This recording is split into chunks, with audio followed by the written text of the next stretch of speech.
in association with Hood Communication. You pretty little thing. We still on? This is our time. North Use 8.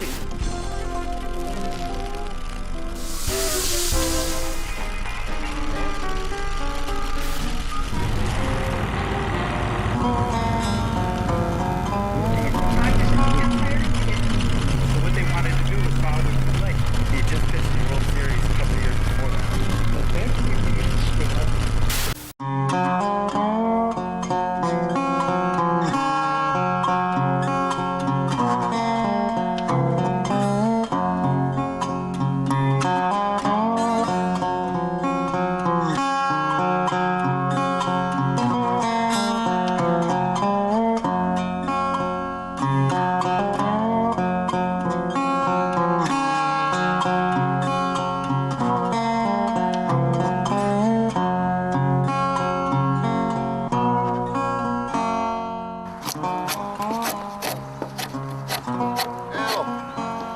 Hey, Mike. Hey. How are you? How are you? Good to see you. God, it's great to see you. Thanks for getting all dressed up. I know. I don't want people to think that you naturally wear this, all, No. when you walk around because. Well, I was waiting for you. I figured, well, I'll just stand here and twiddle my Well, thumbs. you know what? You're always a man that you cannot relax, Al. I noticed that about you through the couple of years that I've known you. So what are you doing now? Well, we're working on poles, and this is how we do the poles. I put them about waist high to save my back, and it's a tripod, 2 tripods, and these are the tripods just the same way you put the teepee up. And I've got a heavy pole, any kind of tree, to hold it in place because it'll move. And the knife is really sharp, so you don't want any accidents. So we go down the pole, and we're taking the bark off. Because the pole has to be as smooth as it can. If it's got the bark on, it'll drip water all over the teepee. Oh, okay. So you want to Right. take it down. The hard part is the nuts. But you just work the nuts down, and you turn it. Just keep doing it. Al, how many hours, as far as from Minga doing the canvas to you doing the poles, how many hours you put in per teepee, would you say? To make a teepee complete, it takes about 2 weeks, Mike. 2 weeks. I would say about that. Yeah. It takes about a week to make a set of poles and about a week to make a teepee, Now, you don't get the poles around here. No, we have to go up pretty far north. We have to get permission to go into people's land, and we do. We just don't go and cut poles. Yeah, right, absolutely. So and you go up, the further north you go, the more pine. And it's natural stands, not man-planted. So the trees are really tight. They're so tight that when you cut them, they don't fall down. You got to actually pull them down out of the canopy. Wow. So by us taking poles out of stands like that, you're helping the forest because those trees are going to die. They just can't get the light. They're thin like this and tall because they're all fighting each other to get to the sun. So they're going to die. So by us taking a pole here and there, we're very selective. Then you've opened the forest a little bit and let the sun come in, so the other trees have a better chance of living. So Everything just, I don't know. We've been so wrong. But it makes you feel good. It's just, yeah, it makes you feel great. I'm not hurting the forest. I'm helping in a little way, and I'm helping myself, and so that's really how you have to be. Don't just gimme, me. Yeah, absolutely. Let's go. Let's go look at the teepee. Sure. I gotta go inside. I gotta get inside the teepee, and Okay, Mike. my favorite place to be. Yes, there's Minga right here, Mike. Minga, you're hiding on me, just like an Indian. How are you, Hi, sweetheart? Mike. Good, and you? Good. How you feeling? Oh, doing good. You're doing good. Doing good. This is Minga. She's the absolutely brains and brawn of the operation, no matter what Al tells you. So, you look great. Thanks for getting all dressed up. I really appreciate that. Not a problem. I'm glad that you brought us up and let us come into your home today. It's important, and it's a nice place to be. Welcome anytime. And you made this, Yes. obviously. That was a stupid question. I didn't only made it. It's a trade dress. Yeah, everything I got for the dress was in trade. The blue wool and the ribbons, the shells, everything. Yeah. Beads. Good. Yep. And you're the one that makes all this. We both do. Al do some sewing, and I do too. Yeah. So that's how we do it. Good. Minga's a finisher. Yes. Put everything together, cut it all, and then Minga does the finishing. Yeah. So, it's a team. You look terrific, sweetie. Thank you. I'm glad you're doing well. Thank you. Let's continue with the teepee.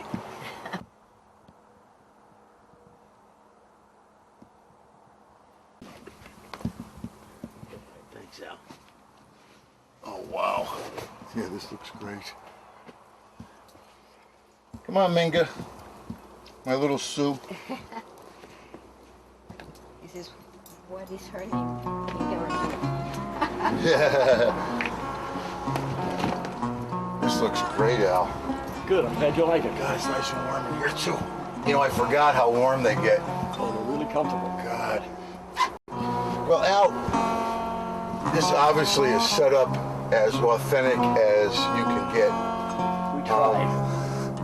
Tell us a little about the history of the teepee and. Well, the teepee was designed for the people that had to follow the herds. These people weren't farmers, not after they acquired the horse. They had to follow the buffalo, so they had to have a house they could move. So they came up with the teepee, and it's perfect. It's easy to put up, easy to take down. As you can see, it's certainly easy to heat. A woman would put the teepee up because the teepee is feminine. Women own the teepee, own the house. So she could put this teepee up by herself in about 20 minutes. So she did it every 3 or 4 days. They moved continually to follow the great herds. Right. Find grass for their horses, firewood, fresh water.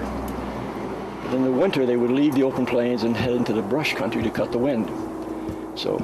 But they were always on the move. So we have to remember that being like that and a lifestyle like that, you never lived long enough to create filth. So therefore, there was no disease. All the communicable diseases that plague us came with us. It wasn't here. So, and I'm not Native American at all. My wife is. My wife is from Texas. She has some Comanche blood. So we teach. Our children don't know anything about our history. This is our history. So I play the mountain man, the fur trapper. And that's who I am. And those men intermarried. Their wives were Native. And that's the part we introduce, we play. Yeah. And now you go to schools. Oh, yes. And you'll do a demonstration for the students. Yes, the schools come here also. Yeah. What I found, Al, when I was living I stayed in a teepee for about a year, and it was, and Al and Minga actually built the teepee for me and put it up for me, and that's how I got to know these two wonderful people. But what is interesting is when I would bring the kids that were on campus, up playing soccer, into the teepee, it was amazing how much knowledge they had on that teepee.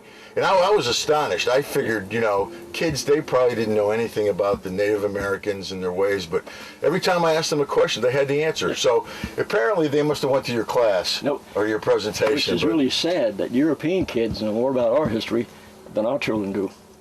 And that's wrong. This is our history. It's the most fascinating history in the world. Yeah. And our children don't know anything about it. Yeah, that's really unfortunate. So that's really one of the reasons we do this. And we try to furnish the teepee as accurately as we possibly can. It has a double wall. All teepees had a double wall. This wall goes down, ties to the butt of each pole, and tucks under your floor about a foot. So you seal, so there's no cold air comes in, blows on you. There's no creepy crawl, there's nothing bad. It has an outer door, has an inner door you pull across at night. But the outside of the teepee is off the ground about 1 inch or 2. So when you make a fire, the heat rising makes cold air come in under the wall, forced up between the two walls, goes out of the chimney, and pulls the smoke out. And this was a design by the Native Americans. Yes. This is not something that you created, you and Minga created on your own. This is it. And if you get up on a ladder and look down at the teepee isn't round, because the teepee isn't a cone, it's a tilt. It's longer in the front, straighter in the back. So it creates an egg. By making that shape, it puts the chimney forward of center. So therefore, it put 3/4 of the holes in the chimney hole. So it closes better in a storm. If it was a true cone, you couldn't do that, and it wouldn't close as efficiently. Now, I know that you and I have gone through this before, but for the audience, I want to just recap. How high of winds will this teepee withstand? It'll take hurricane velocity winds. We've been out in winds how high, like really bad, really, and it's amazing. It frightens you. You be in the teepee, and it sounds like a truck coming. Yeah. And it hits the teepee, and the teepee it flex, and then it goes gone, and and that's past. And all of a sudden, you hear the next gust coming. You think, that sounds worse than that one. And it hits, and it flexes, and back again. It's really amazing what this will take. What I found was when I was up in the Adirondacks with this, up just outside of Fort Anne, horrendous thunderstorms, and you might get hit with a drop of water. Yep. Maybe a drop of water. Yes. And other than that, it was bone dry. Yeah. Well, it's so important for a woman. She made this. A woman made this completely. That made her very special. In this culture, she wasn't a second-class citizen. She was equal to her husband. And that doesn't exist in all the parts of the world. Many parts of the world, women are nothing. That's not right. The Native American is smarter than that. So his wife had as much power as he had. She owned the house. If you look at the top of the liner, okay, the liner is hung from a cord, and the cord goes around every pole so it doesn't slide down. Now, when it rains, water has to come in. Even if we close the top, it has to come in. It follows the poles. It follows the poles in little rivulets all the way down each pole on this side because of gravity. Now, that's why she had to make her poles as smooth as possible so the water didn't leave the poles and drip. So the water runs down the poles, and there's two sticks just above the liner underneath the cord. Now, those sticks keep the cord away from the pole so the water can pass under the cord, not touch it, run down and go out so there's no drips. Right. So that's really amazing. You think about that. These people were that intelligent. Everything has been worked out. Yeah. Long before we came along. It's just phenomenal. It's just amazing. Now, you stated earlier that this teepee would be an authentic design for the 1800s? Yes. But prior to that, they would use buffalo hides. Well, why did they have to switch from buffalo hides to this type of material in the 1800s? Because of us. Our ancestors decimated the herds. We destroyed them. There were tens of millions, and in one generation, they were gone. The hunters that overhunted, they just destroyed the herds totally for the hides, for their tongue, and everything rotted. With the Indian, he kills, he eats everything. Nothing was wasted, nothing. Everything was used on the beast. So that's why when we came to this continent, it was alive with game, while the Indian was here for thousands and thousands of years, but he didn't decimate it. Mm-hmm.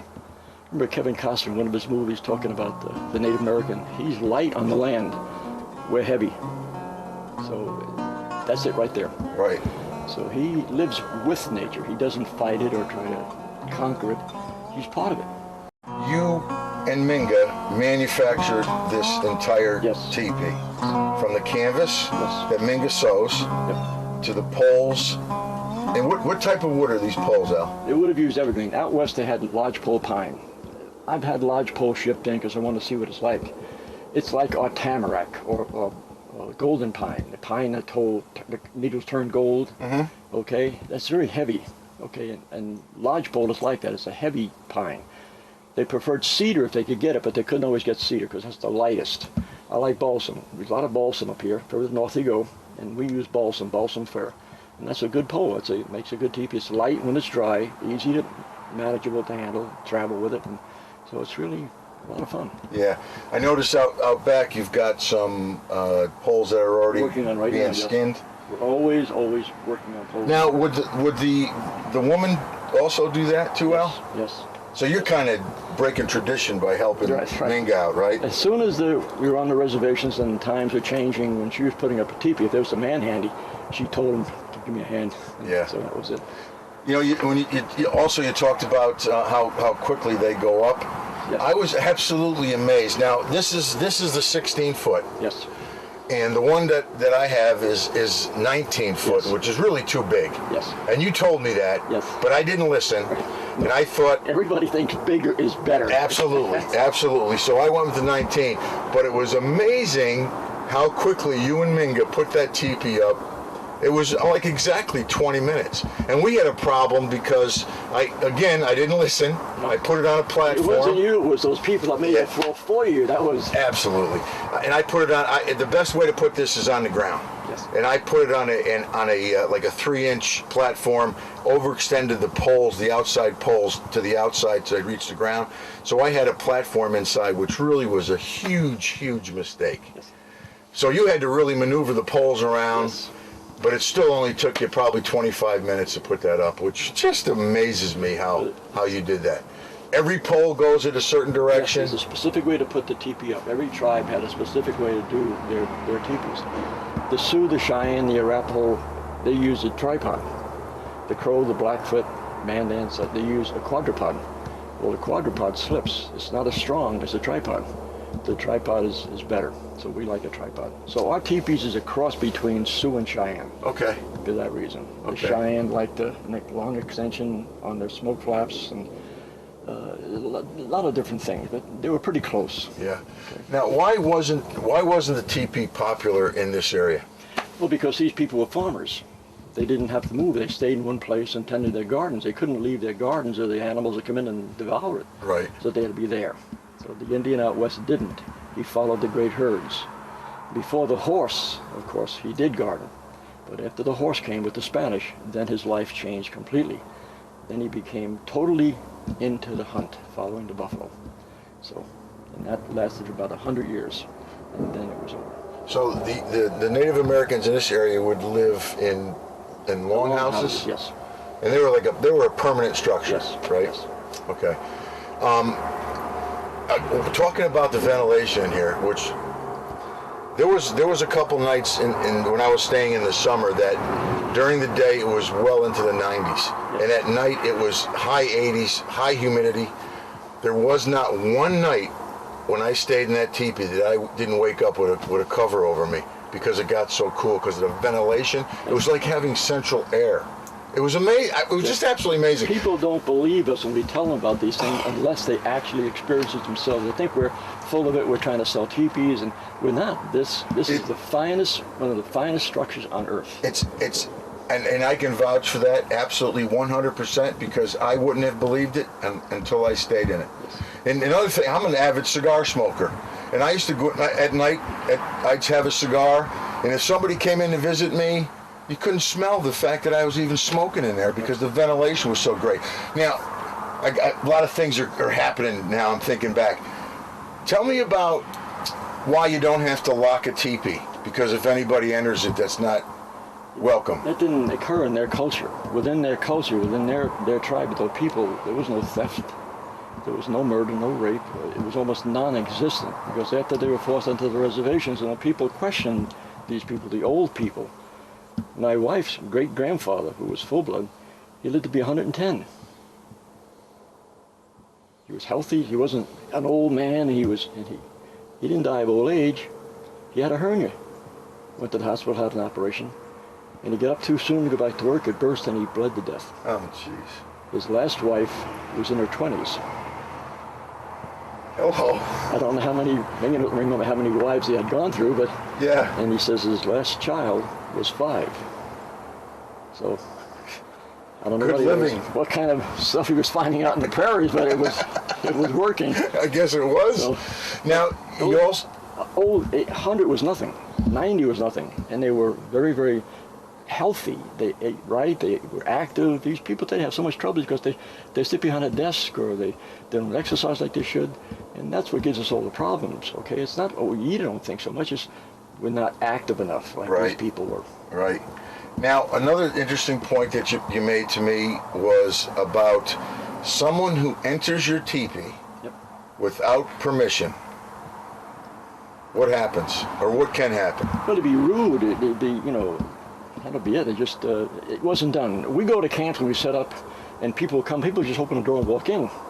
And they think, wait a minute now, this is our home. What if I follow you home? And when you're in a house, I can just walk in your house at night, right? Right. And they look at you, oh no, well, this is our home. This is our home.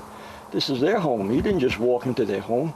If you wanted to come in, you'd cough or call out, or you would scratch on the door, and even on their door they would have rattles, toes from the deer, the buffalo, and you'd shake those like you would have a door knocker, and they would tell you come in.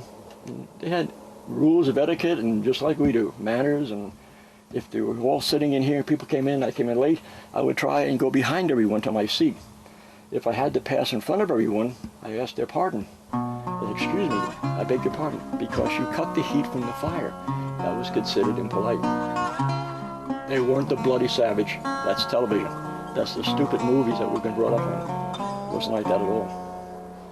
Al, tell us a little bit about what you have in the teepee, especially these chairs. These chairs are incredibly comfortable. They're called backrests or lean backs or lazy backs, and those are, matter of fact, they're crow or Blackfoot. So we mix whatever we like. That's what we use. We don't have to be exactly traditional. The Sioux and the Cheyenne, the chairs would have been a little different than that, but those are really so colorful and so nice. We have those. So we have buffalo robes on the floor. They would have had buffalo robes to stand on. We have trunks to put our clothing and possessions in. We have parfleches or suitcases that they would have stored things in and stored dried meat and such as that. We have saddles. We have pad saddles. We have a fly swatter made of buffalo tail. We have beaver. We have brain tan leather. We have saddle bags. We have buffalo's bladder for a drinking container to carry water. We have another buffalo's bladder for a berry pail because they pick berries and they use the buffalo's bladder to make a bucket or a pail. We have the buffalo horn that's hollow with a top on it to carry fire.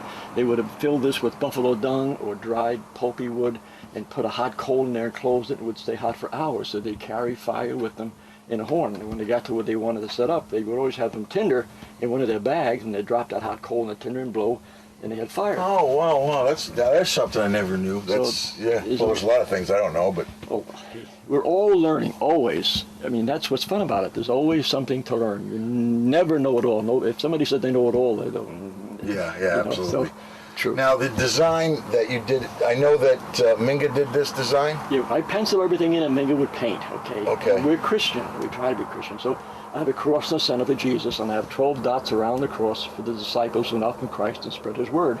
And then we have the sun, where the native would worship. But he didn't, from what I've read, he didn't worship the sun. He thought that through the sun he could find God, because he called God the great mystery.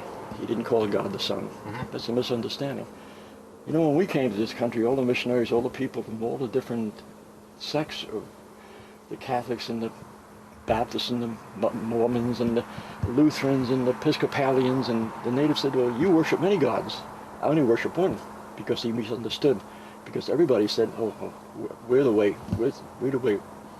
So he misunderstood that. Because of all the different religions that we have, he thought we worship many gods. So. Interesting. Now, every family would have their own design. Yeah. Well, yes. The husband would, if this is not finished yet, this is really just the beginning. So what we have to do is do a mural, and we do a lot of horse raids. We don't do any blood and guts. He would have painted battle scenes that he was in. So he was bragging. So inside his liner, he would have beautiful murals of battles he was in, hunts he was in, or raids that he was in. But we deal with lots of little children, and there's enough bad publicity as it is, so we don't do any blood and guts. Nobody getting killed. So we do horse raids. So when this is finished, we'll have dozens of horses running around, and men riding horses, waving blankets, and chasing the horses. And it's neat, because when you're in here, Mike, as you know, that stuff with the firelight, it flickers and it moves, and you swear it's alive, and the sun flickers, and you think, whoa. So it's really nice. Yeah, incredible. Absolutely incredible. But in history, the outside of teepee wasn't painted as much as people think. Okay, you painted your living space. This is your living space. Okay, as time goes on, people buy a teepee from us. Well, the cover will wear out before the liner does. So you simply replace the cover, and you still have your liner. So that's why you want to do all your artwork, put all that time into your liner. Al, I want to thank you so much for bringing us, the viewers, and myself into your home.